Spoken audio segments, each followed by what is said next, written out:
Salut les fermiers, bienvenue sur Cocotte TV. Aujourd'hui, on sort le monstre, la 3090, pour pouvoir tester un autre monstre qui a juste à côté de moi. Il s'agit du AOC AG353 UCG, donc écran, qui va proposer le G-Sync Ultimate. Alors G-Sync Ultimate va forcément augmenter la facture. Cet écran se trouve dans les alentours de 2500 €. Donc on s'accroche un petit peu, mais qui dit G-Sync Ultimate dit aussi beaucoup d'autres normes, on y reviendra.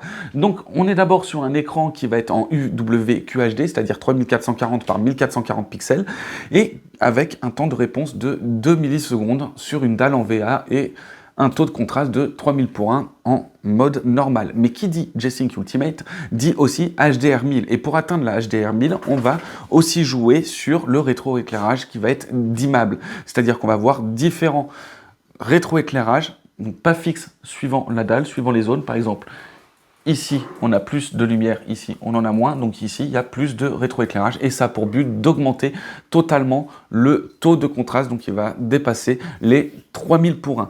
Bien sûr, avec le G-Sync Ultimate, on a aussi le droit à une dalle en QLED, donc pour pouvoir améliorer vraiment la colorimétrie de cet écran. Donc du coup, un écran qui va être vraiment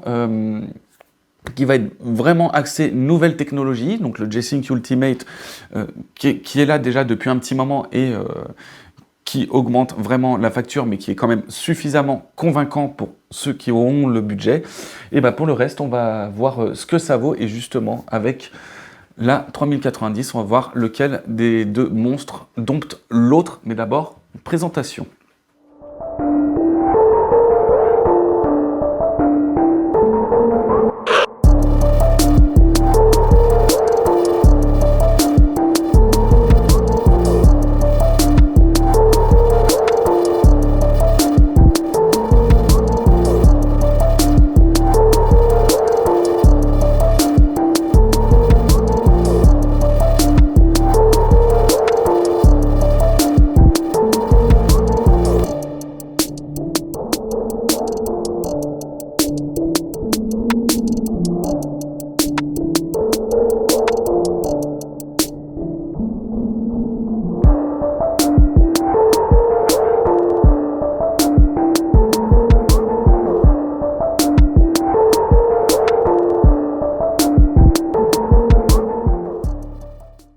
Alors sur le devant, on n'a pas grand chose à dire, hein. On a le droit à une dalle VA incurvée mat qui va être encadrée d'un cadre dit borderless, donc avec des bordures qui vont être très très fines sur trois côtés, une large bande en dessous qui va être noire avec le logo Agon en rouge et une base en rouge. Il faut savoir que l'écran est quand même relativement épais. Je vais essayer de vous le montrer sur le côté. Il y a bien 2 cm entre la dalle et le derrière de l'écran, sachant qu'après la suite va vraiment se bomber parce qu'il a besoin de beaucoup de place. Le G-Sync Ultimate chauffe, on a un ventilateur à l'intérieur et on l'entend bien quand l'écran tourne depuis un petit moment, donc du coup ça c'est un petit point faible par rapport à cet écran. L'écran est réglable en rotation, alors rotation qui est vraiment très légère, il en faut vraiment peu pour pouvoir le régler. Alors j'aime bien régler un écran d'une main, mais là c'est vraiment trop léger, le moindre coup ça peut bouger. D'ailleurs l'écran bouge plutôt pas mal. Ensuite l'écran est réglable en hauteur et en inclinaison. Et voilà, on se retrouve donc du coup derrière pour pouvoir regarder un petit peu mieux la bête, hein, de derrière justement. Bon, quoique le design de derrière souvent, hein, c'est le mur qui en profite le plus, mais bon, on sait jamais que l'écran se retrouve au milieu du salon. Et bah du coup, là pour le coup, on est sur un écran qui est très très bien fini. Donc on a une fine colonne qui va être tout en métal. Donc je disais au début de vidéo que l'écran était extrêmement lourd et il l'est vraiment. On le soulève pas comme ça. D'une main en mode sac à main quoi. Donc vous m'avez vu passer la main dans le trou, donc qui va être ressorti, trou qui va être en rouge. En dessous on a la colonne en rouge, enfin la base en rouge et la colonne en métal gris. Ensuite derrière on a un petit bouton pour pouvoir déclipser la dalle de la colonne. On a un large cercle qui va servir de RGB et tout le reste va être plutôt arrondi. On a sur les côtés juste de chaque côté, de l'autre côté on a la même chose, on a un petit port de casque et le logo Agon derrière. Je vais le soulever un peu ici, voilà, on a le logo Agon qui permet d'afficher le logo du coup. En dessous, on a la connectique, donc elle est tournée vers le bas. On a 2 DisplayPort, on a un HDMI, on a 4 USB, on a une prise aussi USB pour pouvoir brancher la télécommande et on a aussi la prise secteur ici et qui est donc du coup qui demande à avoir un très gros transformateur ici même. Voilà, donc il prend quand même pas mal de place, il est assez fin, mais il prend quand même pas mal de place le transformateur. Donc écran extrêmement bien fini, rien à redire de ce côté-ci.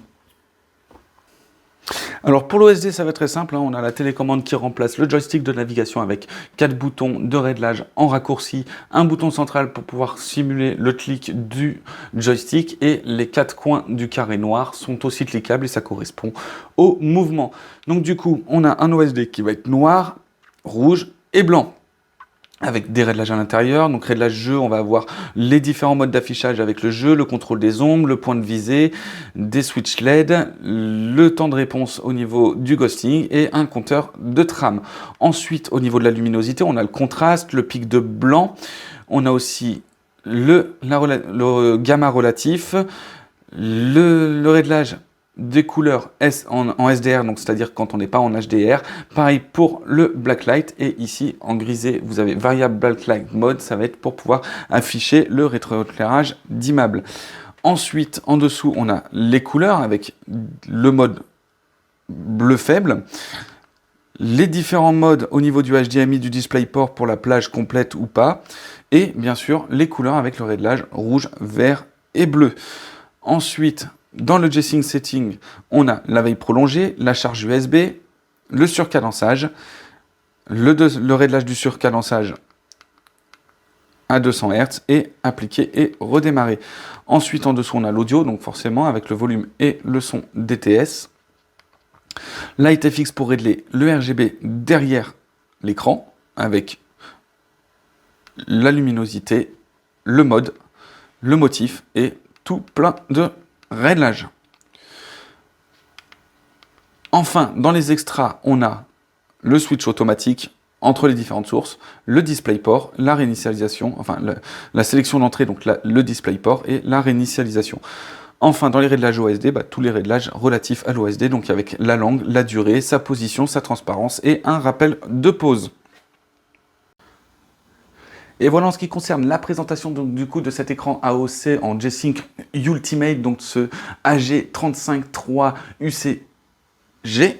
Donc écran qui est vraiment relativement bon, en tout cas pour le gaming, parce que franchement là il n'y a rien à redire, il est vraiment fluide grâce aux 200 Hz, il a une très belle image avec la HDR1000, avec enfin tout est fait pour vraiment bien jouer, même aussi pour travailler dessus, l'écran est suffisamment large pour pouvoir faire du multi-fenêtre, donc vraiment c'est un écran qui est très agréable, qui mériterait sa médaille d'or, et je dis bien, je parle là au conditionnel, puisqu'il y a quand même quelques petits détails. Déjà, il y a le tarif, 2500 €. Bon, ça, on en a parlé en début de vidéo.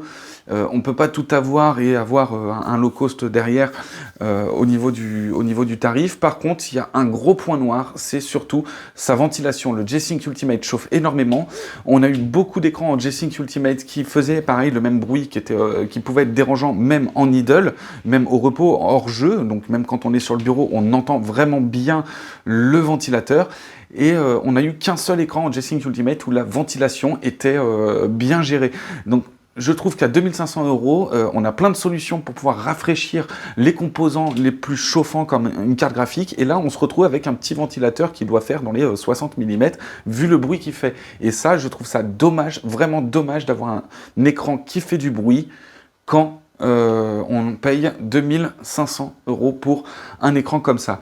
Donc là maintenant, petite parenthèse aussi par rapport à la 3090, vous voyez les résultats, on est sur une moyenne de 74 images par seconde, donc avec un maximum de 135, donc sur Assassin's Creed Valhalla, donc c'est plutôt correct pour jouer ce type de jeu.